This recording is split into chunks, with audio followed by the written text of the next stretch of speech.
We are back in studio for the latest overtime. This one, the 53-man roster edition. I'm Lara Overton, joined by Colts.com writer JJ Stankovitz. And one disclaimer that we have to lead this with is this is the initial 53-man roster as of Tuesday afternoon. This is a very fluid situation, so you're likely to see a whole lot of changes over the next few days. All of those JJ will keep you updated on. You can catch all those updates on Colts.com and the Colts social media platforms. We also want to let you know that this 53-man roster does not include Carson Wentz, Zach Pascal, Ryan Kelly, and Eric Fisher, because all four of those guys are currently on the COVID-19 list. So that does not impact this current 53-man roster. Once they clear the necessary COVID protocols, which could be here in the next few days, then you will see some later moves because of that. So there you go. There you have it. All of that off the top. So, JJ, let's hit one of the position groups that we have emphasized the most over training camp, and that was this very competitive, very deep wide receiver group. Yeah, so on this initial 53-man roster, Lara, you see Mike Strawn, Desmond Patman, and ASHTON DULIN, three guys who I think we thought were really close in battling things out during training camp. Now, again, this is just the initial roster, so, we'll see where things go, but it is a very encouraging thing to see, hey, all three of these guys made it, because they did do some good things during training camp. Certainly ASHTON DULIN previously had established himself as a special teams ace here on the Colts, but Mike Strawn going out making plays in training camp, Desmond Patman being the leading receiver among all players in preseason, those things count, and it just shows the depth again that this wide receiver room has. Unfortunately, a guy like DeMichael Harris not on this 53-man roster, another guy who's done some good things for the Colts in the past, but a guy who, again, that competition being pretty fierce, unfortunately, on the outside looking in. And it wouldn't be a surprise if guys like DeMichael Harris do wind up on the practice squad. So those will, again, be some moves that happen here in the next few hours, those next few days, as well as those expanded practice squads are formed. They're going to be much like they were in 2020, where you'll have more room, more guys that you're able to put on that practice squad. So wide receivers, just to recap, Paris Campbell, ASHTON DULIN, T.Y. Hilton, Desmond Patman, Michael Pittman Jr., and Mike Strawn. We're going to flip to the other side of things and go defensive line. Biggest maybe kind of standout surprises, the guys who really, based on their performances in the preseason and training camp, secured themselves a spot on this roster. Yeah, how about Chris Williams? This guy, an undrafted free agent, comes in last year, is on the practice squad of the Colts all year. And then, during training camp, we were kind of, hey, noticing him here and there. DeForest Buckner on one day mentioned, hey, Chris Williams is playing really well. And Chris Williams worked a lot with Robert Mathis this offseason with Gridiron Gang, the thing that Robert Mathis does up at Grand Park. And Williams, we saw it. We started to see it come out of him as training camp came on, that he was a disruptive force in the interior. There's certainly a depth piece for the Colts. And then again, the Colts here, 11 defensive linemen. Again, we're talking about an initial 53-man roster that will have some changes to it eventually. But for all these guys, it's hard to say none of these guys earned it because they played so well. And that's why, we talk about tough decisions being a good thing for a team. There will probably be some tough decisions going forward. But right now, the 11 defensive linemen on this roster is a testament to the Colts front office for identifying these guys, to Brian Baker and Matt Eberflus and Matt Reich for developing them up at Grand Park, and then to the players themselves for all the work that they put in. It's a very impressive group. And an impressive preseason, impressive camp from Ben Banogu, who's among those 11 defensive linemen. Of course, DeForest Buckner, Tyquan Lewis, Al-Quadin Muhammad, Kwity Paye, Isaac Rochelle, Taylor Stallworth, Grover Stewart, Kamoko Ture, Antoine Woods, Chris Williams. Those are those 11 defensive linemen. Another group that we saw battle it out, the defensive backs.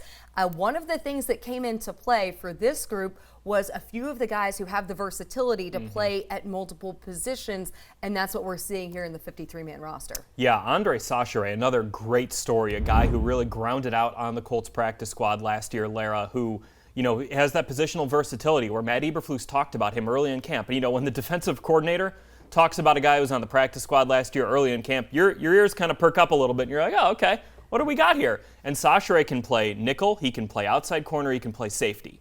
That positional versatility for a guy at the back end of the roster fighting for a spot is huge. You can expect Sachere to play a big role on this team, and I talked with Khari Willis about him on Monday. Khari said, we love having him there. He's great Personality-wise, he's great in the meeting rooms. He's in the right places. He's asking the right questions. Another guy, like the Colts have a bunch of these guys, on this team who have worked their way up from practice squad, being cut previously, back on another practice squad. Those guys who put that grind in, like an Andre Sacherai, those are the kind of guys you love to have on your team because they know the value of hard work. They can be kind of forces like a guy like Zach Pascal certainly is for the wide receivers.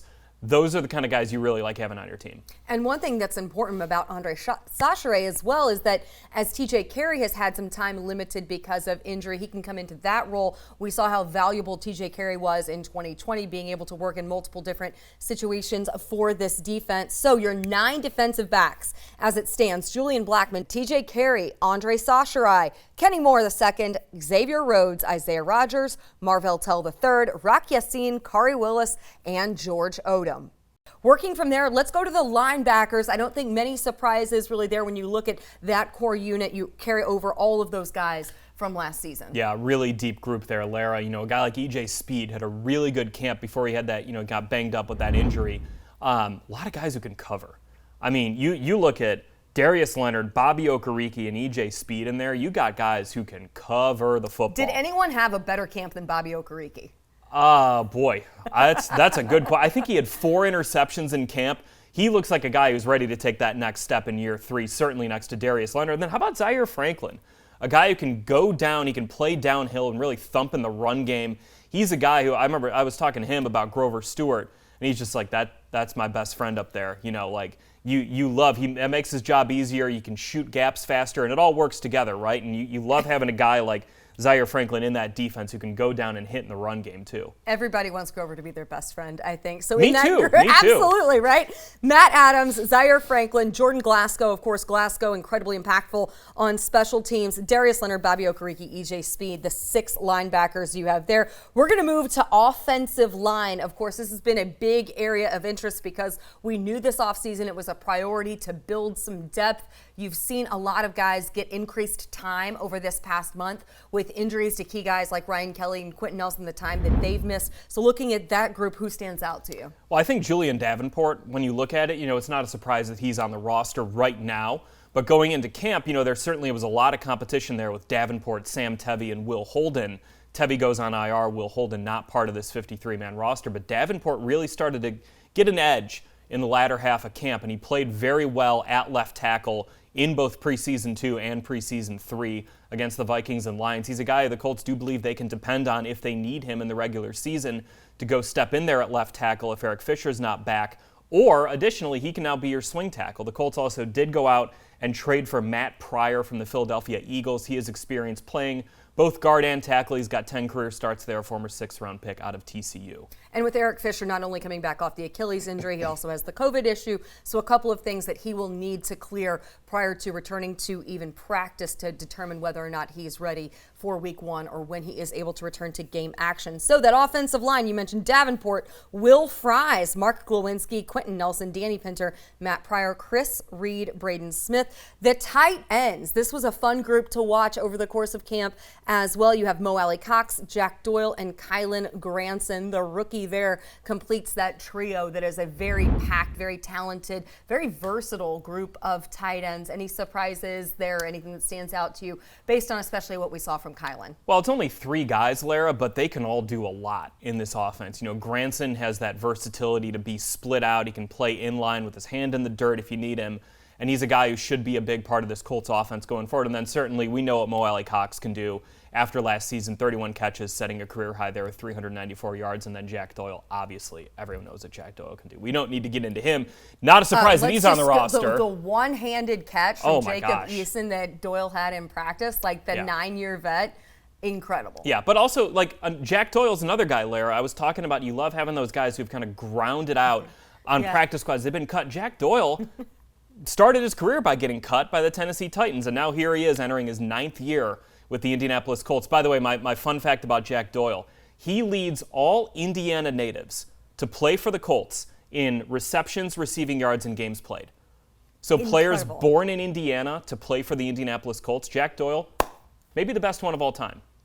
I don't think there would be any dispute from many people out there of that. Unlikely. At all. One area, no surprise, you have that entire quartet of running backs back in 2021. In addition to, of course, a healthy Marlon Mack, you have Jonathan Taylor, you have Jordan Wilkins, and NYHEIM HINES in that group. This was an area that we saw a lot of different running backs get significant time. So you would expect some of the guys you saw, especially in that third preseason game at Detroit, either land on a roster elsewhere or maybe onto this practice squad at some point. Yeah, Deion Jackson in that last preseason game, had that 42-yard touchdown at the end. He had 82 yards on 10 carries, and a guy who maybe winds up on the Colts practice squad. We'll see about that. Same with Benny LeMay, guy who got a lot of run during preseason at running back, but Jonathan Taylor. I mean, you're talking about Bobby Okereke having one of the best camps of anyone. Jonathan Taylor's right in that discussion with the kind of camp he had. He looked really good. I think if you ask me, Lara, my favorite play of training camp, it was Jonathan Taylor in the joint practices with the Panthers, where it was getting a little chippy in there. Carolina was a little frustrated after the first day of joint practices. There's starting to be a little bit of some skirmishes in there. Taylor just goes in and lowers his helmet into a safety, and it's like, all right, I think he's ready for the season now. Without question. Now, looking at the quarterback situation, this is where we go back to what we started with. Very fluid situation. This is initially where it is two quarterbacks. It's Jacob Eason and Sam Ehlinger. Ehlinger, of course, still being evaluated for that injury. We have heard that it is not going to be season ending. It's not going to require surgery for that sprain that he has in his knee. So waiting to see how long he will be out, and then also waiting to see when Carson Wentz can return after being a close contact in those COVID protocols. So just two quarterbacks as it stands right there. That situation, what do you assess moving forward into this next week? So procedurally, Lara, just so fans know that if, this is an if, I don't know this, if the Colts do wind up placing someone like Sam Ehlinger on injured reserve, he has to be on the active roster today, on Tuesday, to be placed on IR so he can come back during the season. So that's why, you might say, well, that guy's hurt. Why is he on the roster? It's because if he were to go on injured reserve before the Colts set their 53-man roster, he's then out for the year. That's what the Colts did with Sam Tevy. It's what they did with Rob Windsor before training camp even started.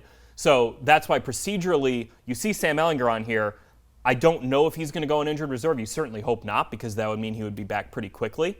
The Colts do believe they avoided the worst-case scenario with him, and he will not need surgery. But again, if you're asking that question to yourself, that would be the answer why. But again, real quick on this, these are two guys who really battled during training camp. And I think, oftentimes you hear, iron sharpens iron, and that being a bit of a cliche. But actually, in this case, it kind of did with these two guys.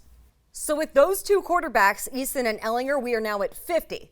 That leaves 3 spots remaining, those reserved for the specialists. And this is one that was determined even before the final preseason game. Rodrigo Blankenship, Luke Rhodes, Rigoberto Sanchez, all of those 3 guys back from the 2020 contingent that was so outstanding, so successful, so productive last year. So those guys are back, and that is a look at this overtime edition, the 53-man roster. We will be back in studio for plenty more over the course of the regular season, so join us right here on Colts.com.